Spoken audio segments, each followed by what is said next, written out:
Donc, juste, je me permets quelques mots sur l'origine de cette session qui s'appelle donc session d'ouverture dédiée au genre et à la société de l'information.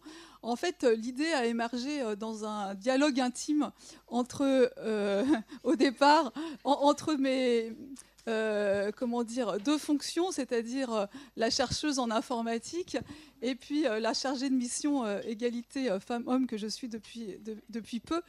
Et en fait, donc dans mon milieu, dans notre milieu, puisqu'ici je suis ravie de voir des collègues informaticiennes qui assistent, qui nous ont rejoints pour assister à cette session. Donc la domination masculine n'est malheureusement pas à démontrer. Domination à la fois à travers les chiffres et puis aussi à travers les positions de pouvoir. Et donc, cela m'a conduit à m'interroger sur la enfin, l'hypothèse suivante. Dans ce milieu, donc à la fois d'ailleurs dans le monde académique et dans le monde industriel, hein, où les hommes sont très très majoritairement présents, eh bien c'est dans ce milieu-là que se développent les nouveaux produits et les nouveaux services qui construisent les nouveaux usages de cette société dite société de l'information. Et est-ce que ça a un impact, hein, cette domination masculine a-t-elle un impact sur la définition, l'évolution de ces usages et des nouveaux rapports sociaux qui sont liés à ces usages, etc. Alors je me suis posé la question, je l'avoue, très très naïvement, n'ayant pas, voilà, c'est une question nouvelle pour moi. Et donc j'en ai échangé, j'ai pu échanger avec Annie Dussuet, et puis voilà, il y avait le colloque Jedi aussi qui était en émergence, et donc elle m'a vraiment très gentiment accompagnée pour qu'on construise cette session d'ouverture et qui est par essence, enfin, qu'on a souhaité être interdisciplinaire. Et donc là, on va voir des collègues de trois disciplines, l'informatique, les sciences de gestion, système d'information et la sociologie, qui vont aborder quelques pans de cette question délicate. Voilà. Donc on va commencer. Je vais passer la parole à Cécile Fabre, donc, qui est maîtresse de conférences en informatique à l'université de Lyon 2 et aussi chercheuse associée au centre Max Weber, et qui est fortement impliquée à Lyon dans le master, vous l'appelez études de genre, c'est ça? Voilà. Et donc, Cécile va nous parler de la situation, s'intéresse aujourd'hui fortement à l'impact des politiques d'égalité, notamment aux quotas, et elle va nous parler de cette question-là à travers notamment une enquête qu'elle mène dans le milieu universitaire et plus particulièrement dans le milieu informatique. Donc, je vais faire la bonne élève en m'asseyant, même si c'est un exercice pas simple pour moi, puisque dans notre discipline, on est plutôt debout en général.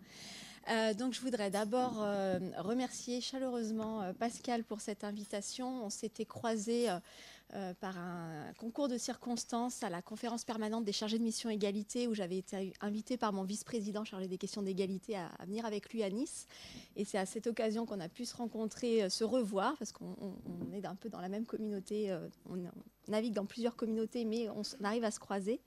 Et donc voilà, merci vraiment de cette invitation, de cette opportunité de présentation, et puis remercier toute l'organisation, parce que on arrive au bout de ces 2 jours, mais des échanges interdisciplinaires très, très intéressants pour moi. Donc voilà, je vais vous parler de ces questions de quotas. Donc la question a un petit peu émergé déjà hier après-midi, avec des discussions naissantes sur cela. Voilà, j'ai intitulé cette présentation donc les quotas pour l'égalité en question, des chiffres, des débats, des actes et des vécus. Je ne vais pas forcément apporter une réponse claire à toutes ces questions qui vont être posées, mais voilà, vous donner un regard sur ces aspects-là. Alors d'abord, je vais peut-être commencer par situer un petit peu mon point de vue, mon propos, dans un contexte un petit peu de production des savoirs situés, justement, et en vous parlant un petit peu plus de moi, juste pour que vous ayez ces éléments de compréhension par rapport à mes propos. Donc, comme Pascal l'a indiqué, je suis maîtresse de conférences en informatique, une thèse en informatique et qualifiée en informatique. Donc l'université Lyon 2, déjà, c'est dans le périmètre de Lyon, c'est une université qui est tournée sur les sciences humaines et sociales. Je ne suis pas dans l'université de Lyon qui est rattaché plutôt aux maths informatiques. Donc voilà, déjà, il y a cette spécificité-là.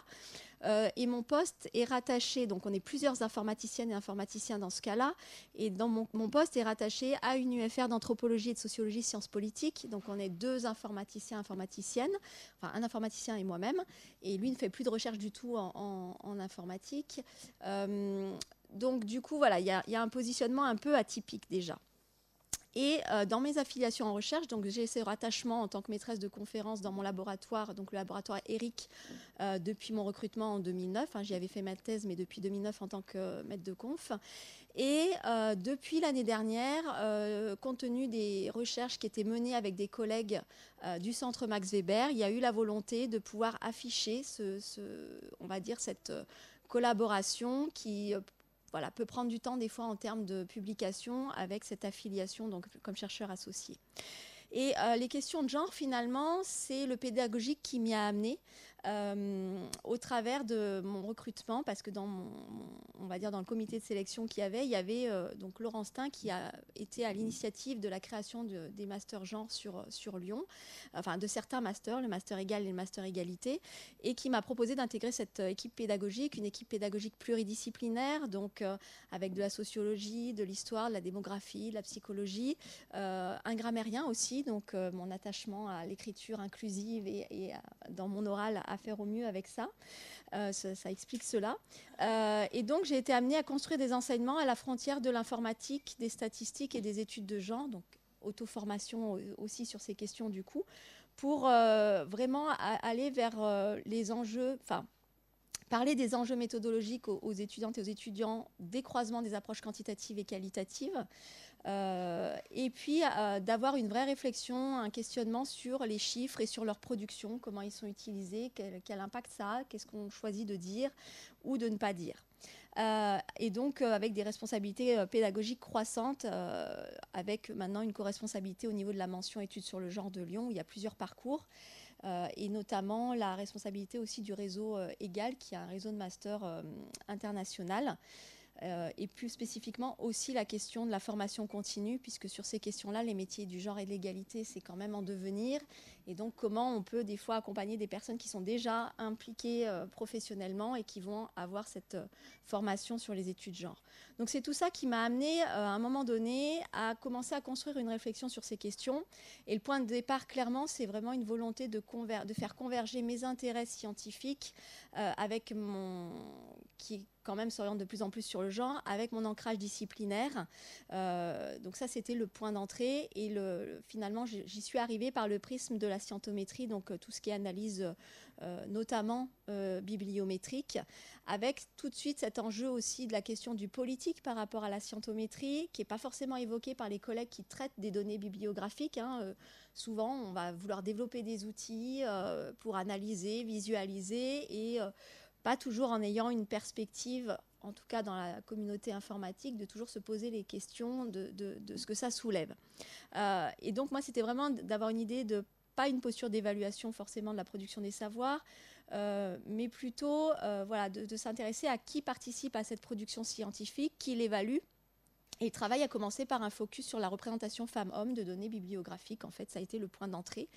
Et donc, par rapport à des données qui concernaient la communauté extraction et gestion des connaissances, donc EGC en 2016, où là, déjà, j'ai eu l'occasion de présenter un ensemble d'outils qui n'étaient pas propres que à la question de l'analyse sexuée, mais qui, du coup, a fait déjà beaucoup réagir la salle et dans les retours que j'ai eus de certains collègues qui me connaissaient depuis un moment. Voilà, ça a fait bouger des frontières. Donc j'ai poursuivi ce travail. Après, pour moi, c'était comment on passe d'une analyse sexuée à une analyse en termes de genre.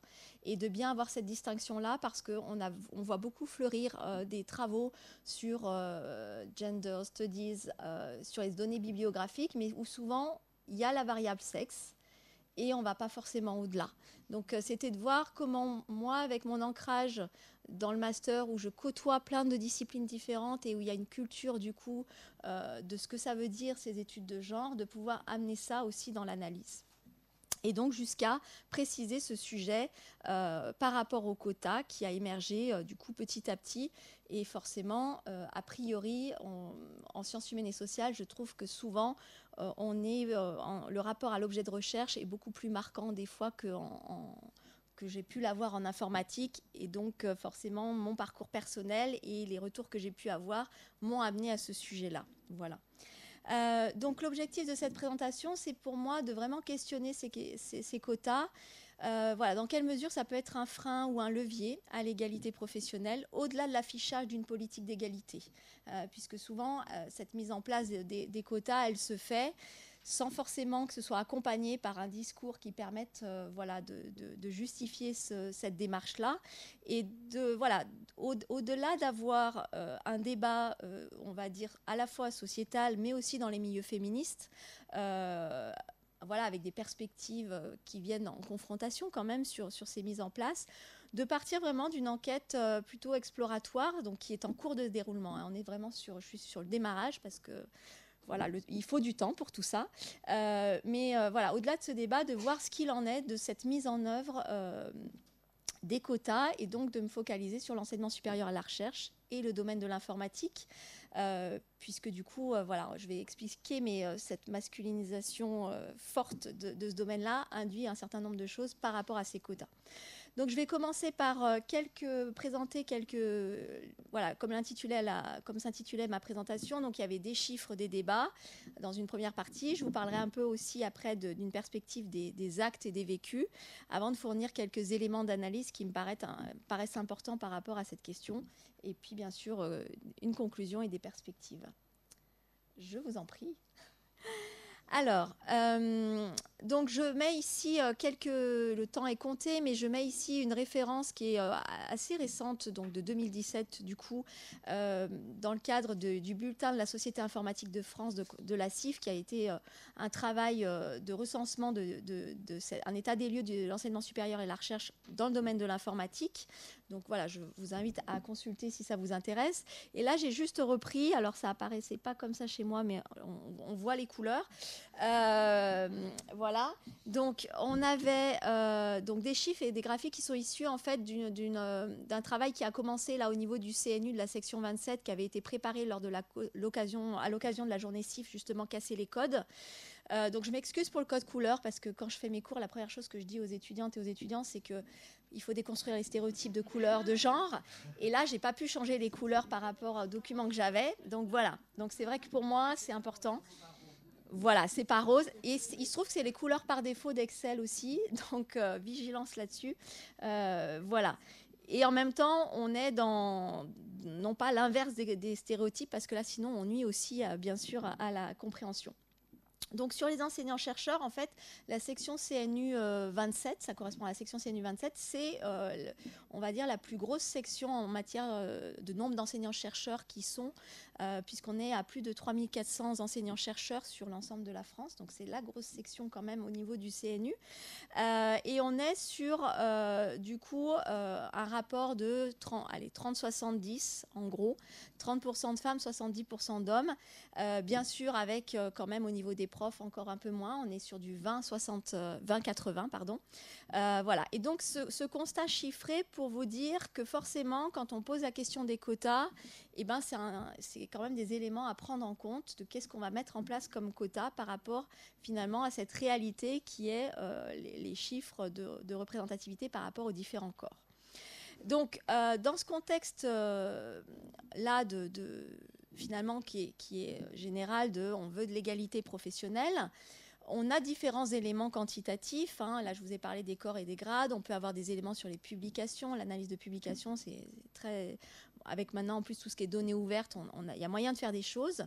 Et déjà, le premier constat, c'est que on trouve finalement peu d'éléments sur la dimension plus enseignement pédagogique, voilà, en termes de responsabilité, comment c'est valorisé.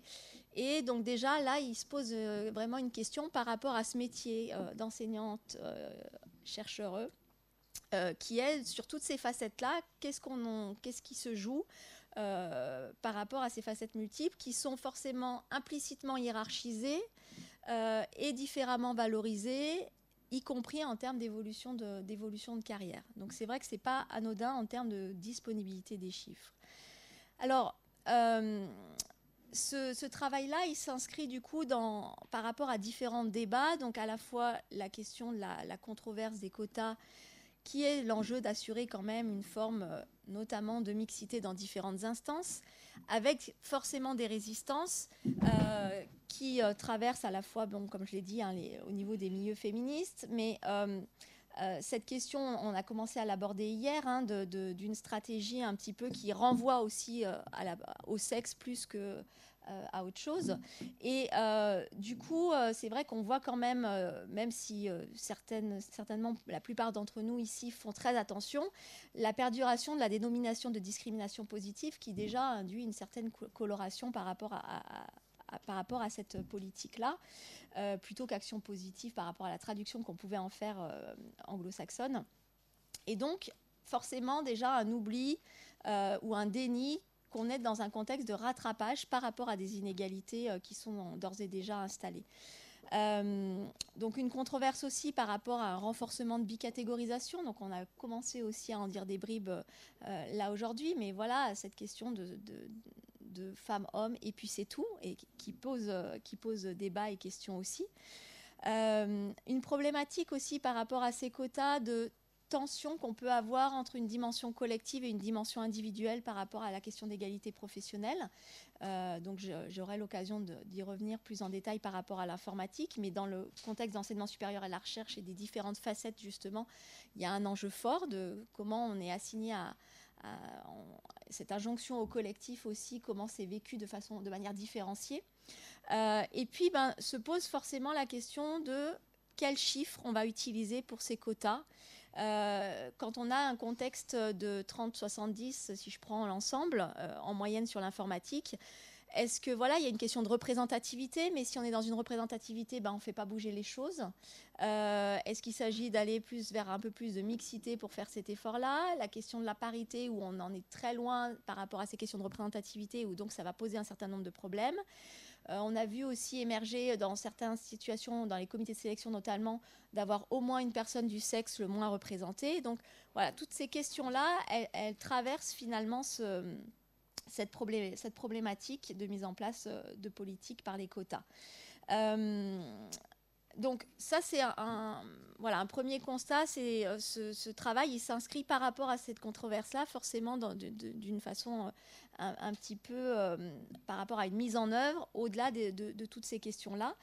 Et puis donc la deuxième chose, c'est ce contexte de la masculinisation de l'informatique, où finalement, moi j'ai vu apparaître quand même, vu que ces questions sont de plus en plus portées, notamment par les femmes, un petit peu un débat émergé, mais où on m'a posé souvent la question, mais pourquoi voudrais-tu qu'il y ait 50% de femmes dans cette discipline-là?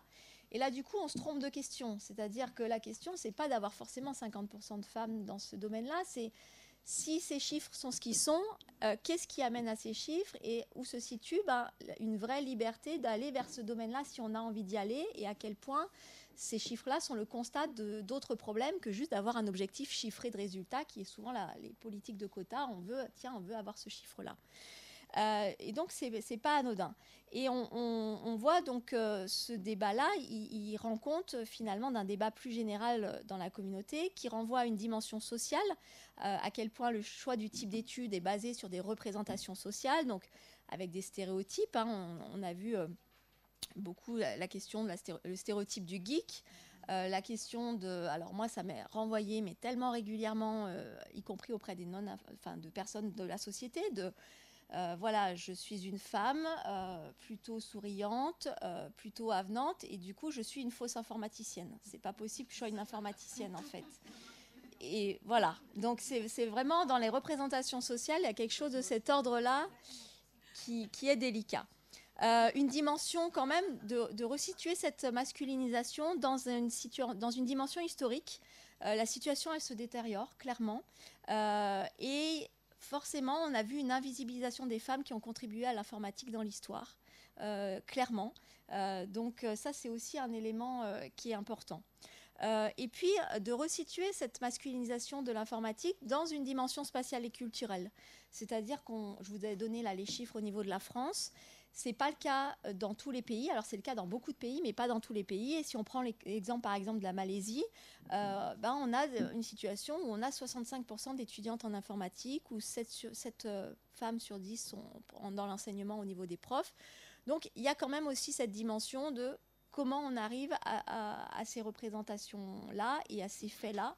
Il y a quand même toute une construction qui dépasse juste le fait de la matière, et c'est important de le voir. Alors, par rapport à tous ces débats, ce qui est important, c'est de voir que sur cette problématique, cette mise en place des quotas, comment se passent les moyens d'action. Donc, c'est vrai que du coup, il y a cette idée d'action en faveur de l'égalité, et qui, pour moi, il est important de distinguer 3 niveaux. La distinction entre les institutions, les acteurs et les actrices institutionnelles, c'est-à-dire sous couvert de l'institution, qu'est-ce qu'elles sont en train de mettre en place, et puis les acteurs-actrices qui finalement, là je regroupe dans cette catégorie un ensemble assez hétérogène de personnes qui finalement vont vivre, soit bénéficier de ces quotas, ça dépend ce qu'on veut en dire, bien sûr que je mets le bénéficier entre guillemets, ou le subir, voilà, donc tout un ensemble assez hétérogène. Donc il y a effectivement cette prise de décision au niveau des institutions. Alors ce qui est délicat, c'est que ces institutions, on est dans un contexte quand même d'autonomie des universités, que les règles ne sont pas appliquées de la même façon pour tous les endroits, et qu'on voit fleurir entre guillemets ces politiques de quotas sur certains types de comités, mais pas sur tous. Par rapport à des choses qui sont en lien avec des élections politiques, par rapport à du scientifique, mais pas sur toutes les dimensions scientifiques. Donc peut-être plus au niveau, par exemple, des comités de sélection où on met des choses en place. Les comités de programme, on est plutôt sur une base volontariat si on a envie de le faire.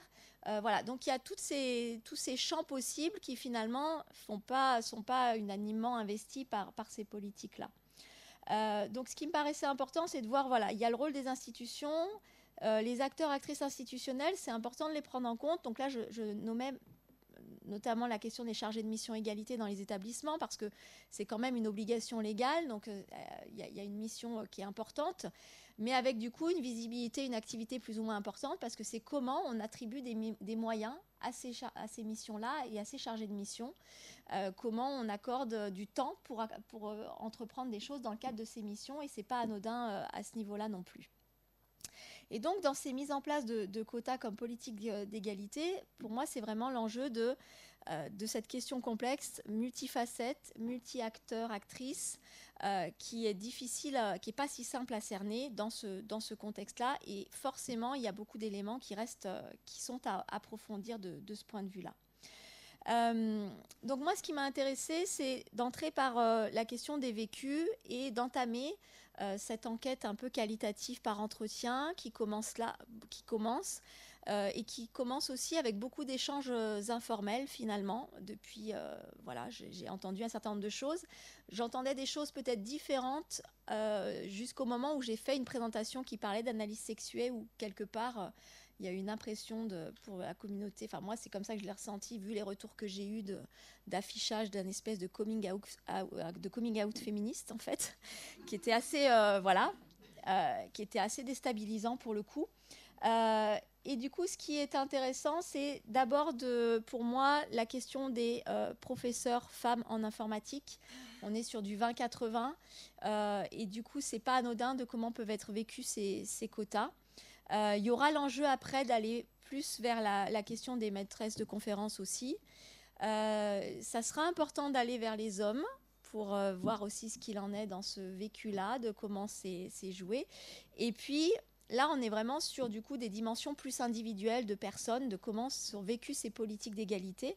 Et forcément, de se tourner vers les rapports, enfin les acteurs et les actrices institutionnelles, c'est pas anodin pour avoir comment cette perception de porter une politique d'égalité, qu'est-ce qui se joue, et qui inclut bien sûr pas que les questions de politique de quotas, puisque c'est pas forcément ces personnes-là qui sont d'ailleurs en charge de la mise en place de ces politiques de quotas.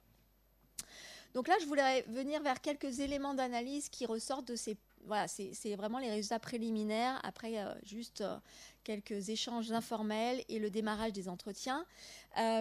Donc c'est d'abord de pouvoir avoir, pour certaines personnes, vraiment cet enjeu des quotas de levier pour la carrière, donc un enjeu individuel qui ressort. Hein, donc là, une professeure en informatique qui a 48 ans et qui nous dit que quand même, elle a beaucoup vécu dans l'ombre.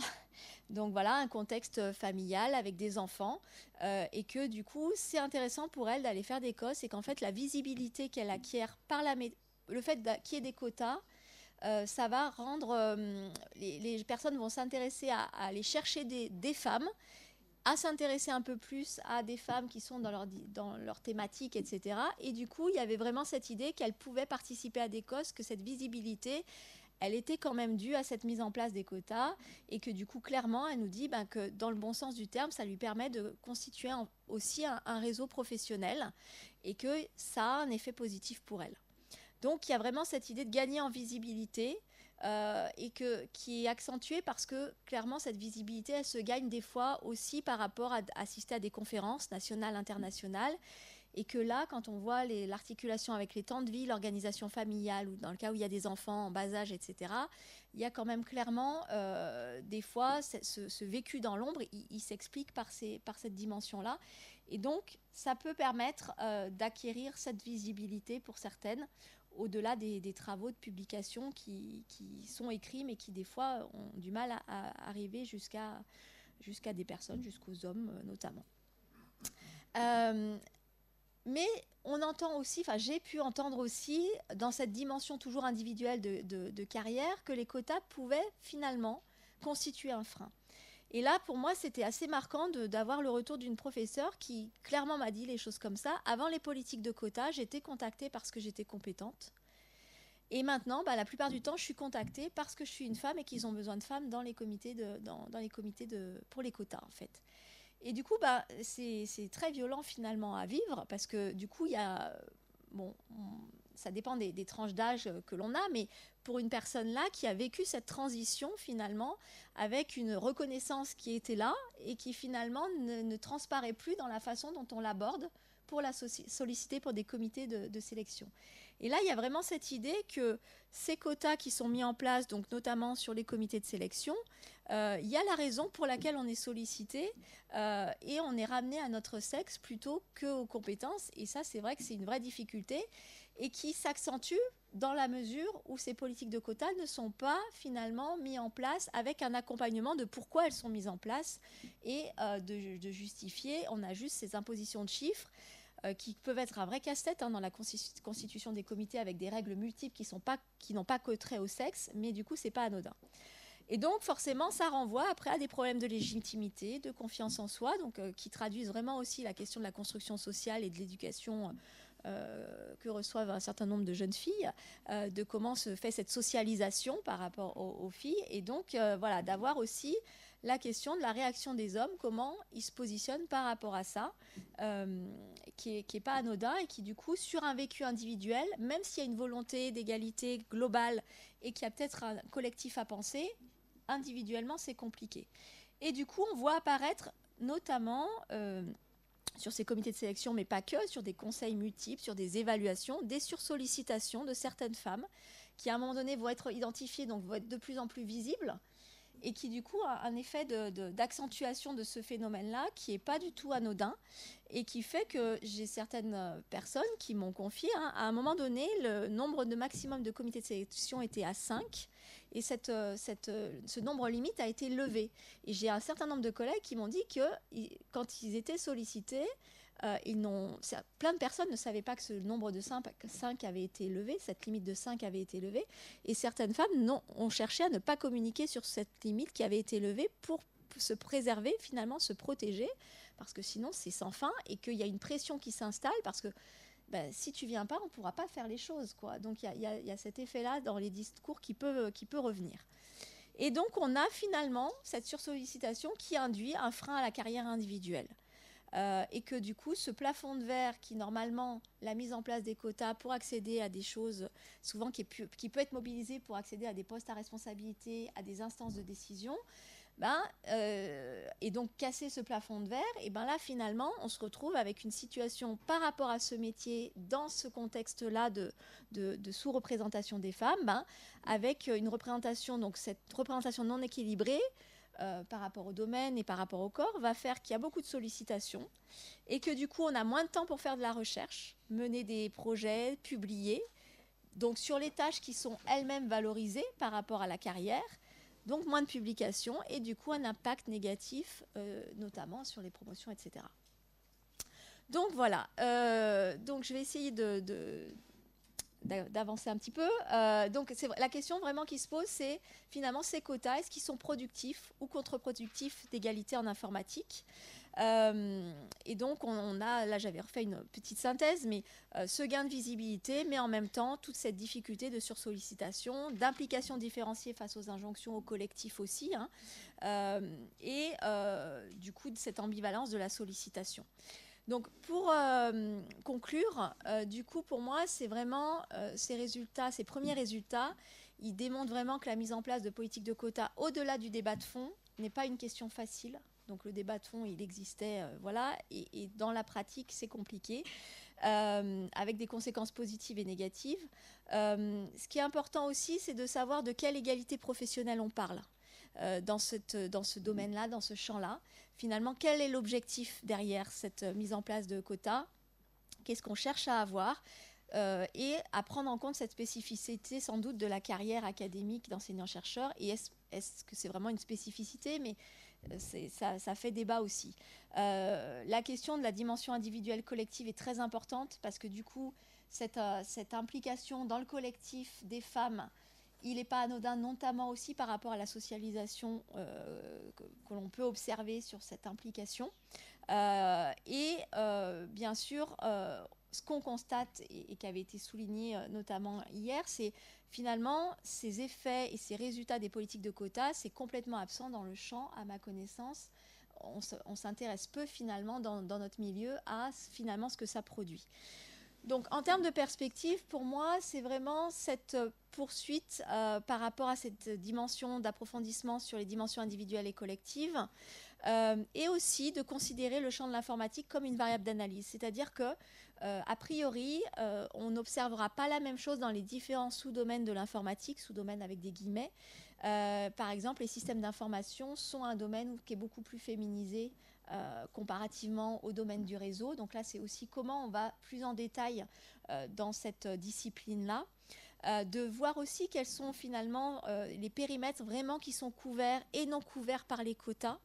Parce que j'ai des femmes qui, par rapport à la constitution des comités de sélection, trouvent que voilà, ça a un impact limité sur ce qu'on pourrait viser comme objectif, mais qui me disaient, donnons-nous du budget, voilà, faisons des choses par rapport au budget et regardons ce qu'on est capable d'en faire de ces budgets. Donc voilà, c'est pas anodin. La question des congés de recherche aussi peut être interrogée par rapport à ça. Et se pose aussi, du coup, pour moi, qui suis à la base plutôt dans une approche quantitative, informatique, statistique, qui va vers une approche qualitative, se repose la question aujourd'hui de la nécessité de revenir finalement sur une approche quantitative par rapport à l'évaluation elle-même des politiques de quotas dans ce contexte particulier, mais est-il si particulier? Ça pose question. Et donc, pour terminer, il y a un enjeu pour moi qui est important, c'est que finalement, tout ce que je vous raconte là, ça ne solutionne pas le problème de base qui finalement va ne faire qu'accentuer notre problématique à nous en tant qu'enseignantes-chercheurs. C'est la mise en place, finalement, la question de la tendance de cette masculinisation de l'informatique en France par rapport aux étudiantes et aux étudiants.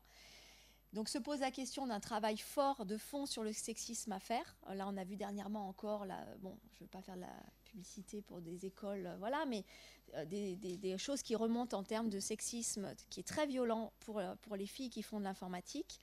L'enjeu de la déconstruction des stéréotypes de genre liés à l'informatique, donc là, ça rejoint un peu ce qu'on a entendu ce matin par rapport aux médias. Il y a eu des analyses, notamment avec Marion Dalibert, qui a travaillé sur la représentation des informaticiennes dans les séries télé, dans les médias. Voilà, donc avec tout ce que peuvent faire aussi en termes d'action, les actions type femmes et informatique ou de la CIF par rapport à ça. Et puis la question de la rendre visible les femmes qui ont contribué et qui contribuent à l'informatique, avec la question, on rejoint aussi la question du modèle, de comment on se projette ou pas dans ces choses-là, sans se dire, tiens, je vais être informaticienne, mais une fausse informaticienne, pour le coup. Voilà. Donc du coup, je passe rapidement, mais j'avais mis quelques images d'informaticienne et vous avez un lien, de toute façon, vous aurez les supports pour aller voir. Et puis, voilà, certaines commencent à être connues. Et enfin, voilà, pour moi, c'est de reboucler sur le fait que tout ce travail-là, il reboucle quand même sur, finalement, qui part de l'informatique et de l'enseignement supérieur de la recherche, il reboucle quand même sur deux débats théoriques, qui sont des débats théoriques de fond, au-delà du contexte de l'informatique, qui sont bien sûr le débat sur la mise en œuvre des quotas, avec cette tension entre une stratégie un peu essentialisante, et ses effets, alors qu'on a un objectif d'égalité, hein, c'est un petit peu ce qu'on avait discuté hier, et aussi un autre débat, qui a beaucoup été là en démographie, sur la question de la visibilité, c'est-à-dire que compter des minorités, alors on est bien d'accord que les femmes ne sont pas une minorité, mais en démographie, il y avait cette dimension de, à partir du moment où on compte, c'est ce qui va permettre de faire un état des lieux des inégalités notamment, mais qui en même temps va stigmatiser des catégories, et maintenir des catégories, et notamment la bicatégorisation pour ce qui nous concerne aujourd'hui. Voilà. Eh bien, je vous remercie de votre attention. Merci beaucoup.